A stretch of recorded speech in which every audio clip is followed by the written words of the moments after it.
విన్నాను నేను Edify school గురించి. ఇంత చక్కటి అవకాశం వచ్చింది అని ఆనందంగా వచ్చాను సార్. నేను చాలా సాటిస్ఫాక్షన్గా వచ్చాను.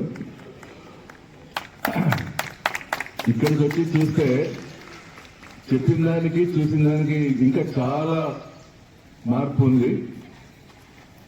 ఇందాక మేడం గారితో మాట్లాడడం జరిగింది. స్పోర్ట్స్ కి 7 మంది కోచెస్ ఉన్నారంటే నాకు తెలిసి కర్నూలు ఏ స్కూల్లో లేరనుకుంటున్నాను మేడం. నేను 7 మంది 7 డిఫరెంట్ గేమ్స్ కి ఉన్నారంటే చాలా ఆశ్చర్యం వేసింది. పిల్లలు, స్టూడెంట్స్, మీకు చక్కటి అవకాశం. ఒక్కొక్క కోచ్ ఒక్కొక్క ఈవెంట్ కి ఉన్నారంటే మీకు ఏది ఇంట్రెస్ట్ ఉంటే మీ పేరెంట్స్ కూడా వచ్చి కోచెస్తో మాట్లాడి మా అబ్బాయి దేనికి ఫిట్ అవుతాడు అని వాళ్ళ ద్వారా తెలుసుకొని మీలో ఉండే ఆ షార్ప్నెస్ వాళ్ళు పసిగట్టి మీకు ఈవెంట్ కానీ గేమ్ కానీ సెలెక్ట్ చేసి ఇస్తున్నారు. మీకు నాకు తెలిసి చాలా టైం తగ్గిస్తున్నారు.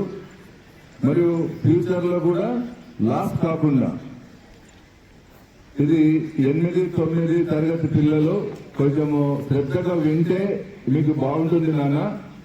కొద్దిగా మనసు పెట్టండి. మీ పేరెంట్స్ కూడా వెళ్ళి చెప్పండి. ఈ రోజుల్లో స్పోర్ట్స్ కి చాలా అవకాశాలు ఉన్నాయి. క్రికెట్ తీసుకుంటే IPL వచ్చింది, కబడ్డీ తీసుకుంటే అవి కూడా లీగ్స్ వచ్చేసాయి. అలాగే ఫుట్బాల్, వాలీబాల్, ప్రతి గేమ్కి మంచి అవకాశాలు ఉన్నాయి. మీరు ఇక్కడ స్కూల్ యాజమాన్యము మీకు ఇచ్చిన చక్కటి అవకాశాన్ని వినియోగించుకుంటూ మీలో దాగి ఉన్న ప్రతిభని మీ కోచ్ ద్వారా బయటికి తీస్తూ దాని మీద శ్రద్ధ పెడుతూ ఇక్కడికి వచ్చిన DSDO గారు కూడా చాలా డెడికేటెడ్. పిల్లల్ని వాళ్ళ భవిష్యత్తుని చక్కగా తీర్చిదిద్దాలనే తపన కలిగిన వ్యక్తి. మీరు మీ పేరెంట్స్ ఒక్కసారి మీరు ఎంచుకున్న గేమ్ కానీ ఈవెంట్ కానీ వెళ్ళి అక్కడ సీనియర్ కోచెస్తో మాట్లాడి మీ ప్రతిభని వాళ్ళ ముందు కనబరిస్తే ఇంకా వాళ్ళు టెక్నిక్స్, టిప్స్ ముందు ఆ గేమ్ వల్ల ఏం లాభం ఉంది, స్టేట్ లెవెల్లో ఏం లాభం అవుతుంది, నేషనల్లో ఎంత మనకి ప్రిఫరెన్స్ వస్తుంది ఉద్యోగాల్లో అనేది మీకు చాలా చక్కగా వివరిస్తారు. మనకి అవన్నీ తెలుసుకొని ముందుకు వెళ్తే చదువుతో పాటు మనకి ఉద్యోగానికి సంబంధించి చాలా లాభం అవుతుంది. అలాగే ఇక్కడ మీకు సాయంకాలం కూడా టైం ఇస్తూ దాంట్లో బాగా ఆడే పిల్లల్ని కూడా మళ్ళీ బయట కూడా వెళ్ళి అక్కడ కోచెస్తో తెలుసుకోండి అని చెప్పే యాజమాన్యం చాలా తక్కువ ఉంటుంది.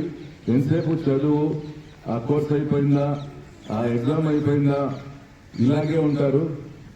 ఇది ముఖ్యంగా మీ తల్లిదండ్రులకి ఒకసారి చెప్పండి. సార్ కూడా అప్పుడప్పుడు వస్తారు, DSDO గారు.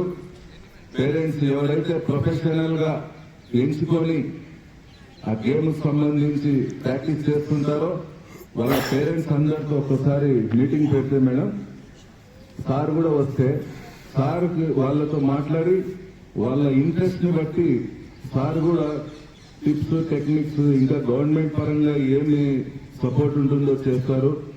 ఇలాంటి మంచి అవకాశాలు ఉన్నాయి.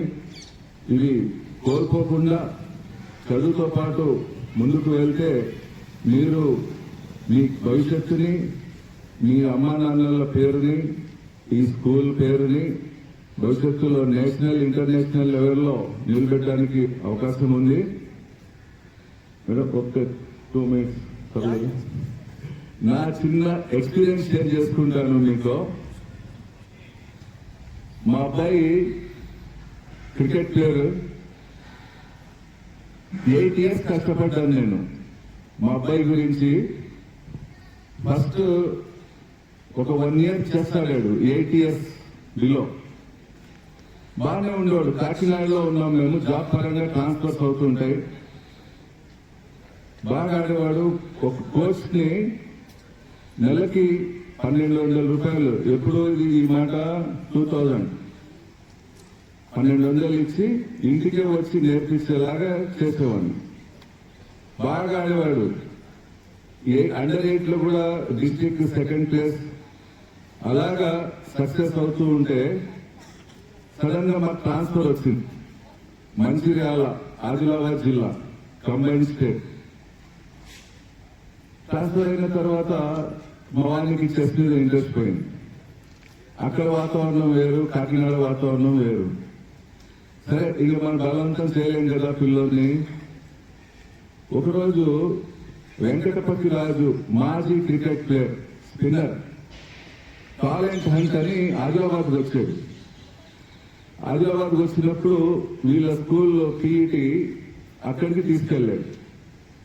వెంకటపతి రాజు గారు చూసి, మీ వాళ్ళలో న్యాచురాలిటీ ఉందండి, క్రికెట్ లో వదలండి అని వానికి బాగా మోటివేట్ చేస్తాడు. ఇవాళ చేసి వదిలేసి నేను క్రికెట్ ఆడుతాను డాడీ, నా క్రికెట్ కోచ్ ఇది చేయొచ్చు అని మొదలు పెట్టాడు.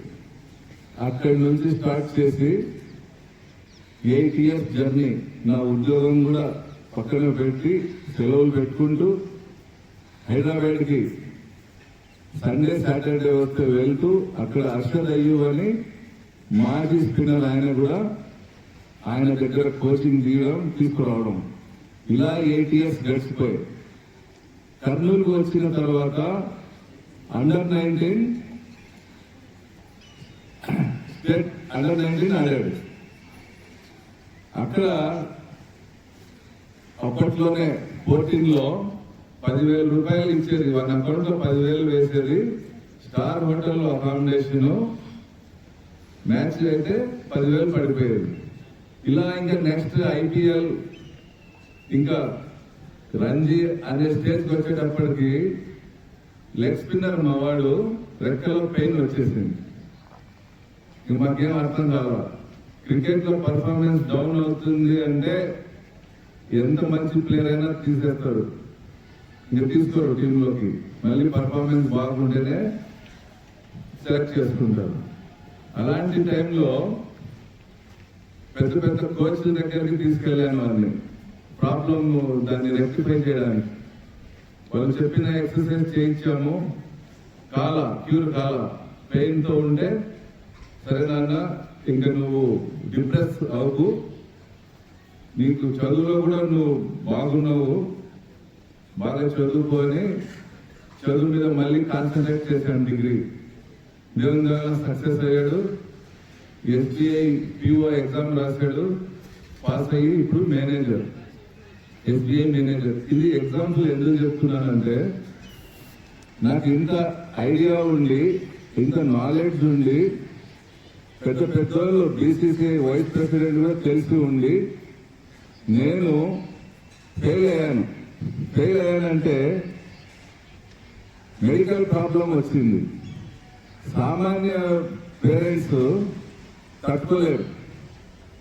అలాంటివి ఇది ఎందుకు చెప్పడం జరుగుతుందంటే, కోచెస్ తో రెగ్యులర్ గా టచ్లో ఉంటూ వాళ్ళు చెప్పిన సలహాలు తూచా తప్పకుండా పాటిస్తూ, పిల్లలు అలాగే ఉండాలి, పేరెంట్స్ కూడా అలాగే ఉంటే ఎక్కడ ఏ రిమార్క్ రాకుండా సక్సెస్ రేట్ పెరుగుతుంది. దాని గురించి ఇది చెప్పడం. ఇక ముందు ముందు ఎప్పుడు ఏ అవసరం వచ్చినా స్పోర్ట్స్ సంబంధించి కానీ, స్పోర్ట్స్ జాబ్ సంబంధించి కానీ మా హెల్ప్ తీసుకోండి. పేరెంట్స్ కూడా, ఎస్పెషల్లీ టీచర్స్ కి రిక్వెస్ట్ ఏంటంటే, పేరెంట్స్ కూడా చెప్పండి, ఫలానా డిఎస్డిఓ, ఫలానా డిఎస్పీ గారు వచ్చారు, ఈ స్పోర్ట్స్ సంబంధించి ఏమన్నా ఉంటే మీకు హెల్ప్ చేస్తారు అని వాళ్ళకి చెప్పండి. ఎందుకు ఇంత నేను డీప్ గా చెప్తున్నానంటే, ఏ ఒక్క పేరెంట్